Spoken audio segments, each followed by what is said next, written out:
మాయా కుల్ఫీ. రద్దీగా ఉండే పట్టణాలకి దూరంగా లక్ష్మీపురం అనే ప్రకృతి రమణీయమైన ఒక గ్రామం ఉండేది. ఆ గ్రామంలో గోపాల్ తన భార్య గౌరీతో కలిసి నివసిస్తున్నాడు. ఆస్తిపరంగా అతనికి చిన్న పొలం, అలాగే ఒక ఆవు ఉన్నాయి. వారిద్దరూ ఆ ఆవుని ఇంటి సభ్యురాలిగా చూసుకునేవారు. గోపాల్ కుల్ఫీలమ్ముతూ ఉండేవాడు. గోపాల్ యొక్క దినచర్య కూడా అతని స్వభావంలాగా చాలా సరళంగా ఉండేది. సాయంత్రం ఆవు నుంచి పాలు పితికి రాత్రిపూట ఆ పాలతో కుల్ఫీలు తయారు చేసి వాటిని ఐస్ బాక్స్ లో పెట్టి మరునాడు ఉదయం బజార్లో అమ్మడానికి తీసుకువెళ్లేవాడు. కుల్ఫీ బాబు, కుల్ఫీ, చల్లని తీపి కుల్ఫీ, బాదాం కుల్ఫీ, కేసర్ కుల్ఫీ, పిస్తా కుల్ఫీ, రండి బాబు చల్లని కుల్ఫీ తీసుకోండి. ఈ విధంగా అమ్ముతూ ఉండేవాడు.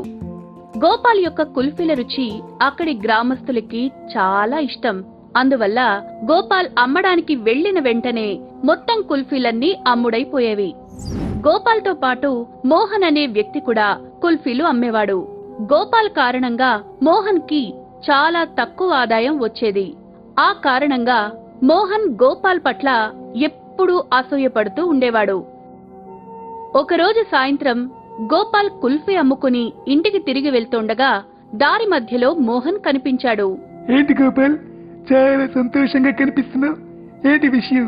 అవును మోహన్, అంతా ఆ భగవంతుడి దయ అని చెప్పి గోపాల్ వెళ్లిపోయాడు. ఆ భగవంతుడి దయ మొత్తం నీ మీదే చూపించినాడు, నా మీద కూడా కొంచెం చూపించచ్చు కదా అని అనుకుని మోహన్ తిరిగి ఇంటికి వెళ్లేసరికి అతని భార్య చాలా కోపంగా ఉంది. మోహన్ రావడంతోనే అతని మీద అరవసాగింది. నువ్వు ఈ రోజు కూడా మొత్తం కుల్ఫీలు అమ్మలేదు, నువ్వు ఖాళీగా తింటూ కూర్చో. ఆ గోపాల్ భార్య మళ్లీ ఈ రోజు కొత్త చీర కొనుక్కుంది, నాకేమో ఎప్పుడో కొన్న ఈ పాత బట్టలు. నాకిప్పటికీ అర్థం కావడం లేదు, ఏం ఆలోచించకుండా నిన్నెలా పెళ్లి చేసుకున్నానా అని అతని భార్య తిట్టడం అయ్యాక మోహన్ ఆలోచించసాగాడు. ఈ గొడవంతటికి కారణం ఆ గోపాలే. అతని వల్ల నా జీవితం మొత్తం ఇలానే ఉండేలాగుంది. వీలైనంత త్వరగా అతన్ని ఈ లోకం నుంచి పైకి పంపించాలి. అప్పుడు పోలీస్ లంకవేర్లో నేను దొరికిపోతే, చిచి అలా చేయకూడదు. మరైతే ఏం చెయ్యాలి?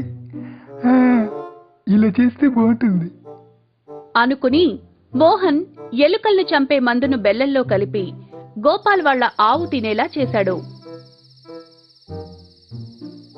మరుసటి రోజు ఉదయం అచేతనంగా పడున్న ఆవును చూసి గోపాల్ కంగారు పడ్డాడు. దానికి వైద్యం చేయించడం కోసం హాస్పిటల్కి తీసుకువెళ్లాడు. ఏంటి గోపాల్, ఒక ఆవు కోసం నువ్వు కష్టపడి సంపాదించిన సొమ్ము మొత్తం ఖర్చు పెట్టే కంటే అది చనిపోవడమే మంచిది కదా, ఒక్కసారి ఆలోచించు. లేదు, ఈ ఆవు నా కుటుంబంలో ఒక భాగం. అదలా చనిపోతూ ఉంటే నేను చూస్తూ ఊరుకోలేను. పెద్ద డాక్టర్ చేత దానికి వైద్యం చేయిస్తాను. అందుకు నా పొలం అమ్మడానికి కూడా నేను వెనకాడను అని చెప్పి గోపాల్ ఇంటికి వెళ్లాడు. మళ్లీ తిరిగొచ్చి అక్కడ చూసేసరికి తన ఆవు మునుపటిలా ఆరోగ్యవంతంగా ఉంది. అది చూసి గోపాల్ చాలా సంతోషించాడు.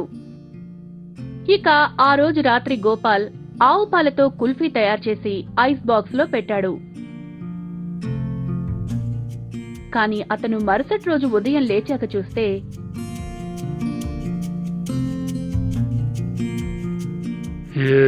ఈ కుండలో పెట్టిన కుల్ఫీలు మొత్తం బంగారంలా మారిపోయా. ఇది నిజంగా అద్భుతం, కల కాదు. కానీ ఇవన్నీ ఎలా బంగారంలా మారి ఉంటాయి? ఇదంతా మన ఆవు పాల నుండి తయారు చేసిన మాయా కుల్ఫీ యొక్క అద్భుతమండి. ఎందుకంటే రాత్రి నాకొక కలొచ్చింది.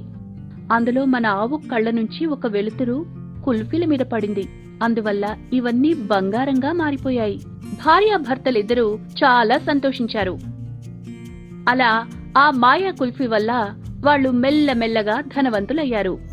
అది చూసిన మోహన్ భార్య కళ్ళు అసూయతో మండిపోయాయి. నీకు ఏ పని సరిగ్గా చేయడం చేత కాదే? ఆ ఆవుకు విషం పెట్టారా లేక అమృతమా? అరే, నేను విషమే పెట్టాను, మరి ఎలా ఇలా జరిగిందో నాకు అర్థం కావడం లేదు. ఆ ఆవు ఇంకా ఎలా సజీవంగా ఉంది, అలాగే వారు రోజు రోజుకు ఎలా ధనవంతులవుతున్నారు. మరి వెళ్లి విషయం ఏంటో కనుక్కురా. మోహన్ గోపాల్ ఇంటి మీద ఒక కన్ను వేసి ఉంచాడు. అలా ఆవు పాలతో చేసిన మాయా కుల్ఫీ గురించి తెలుసుకున్నాడు.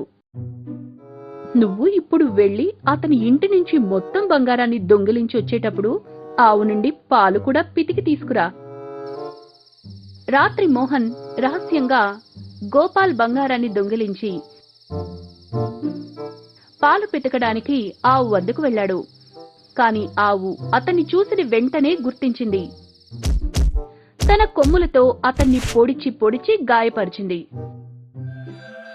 అలా మోహన్ తను దొంగిలించిన బంగారంతో పట్టుబడిపోయాడు.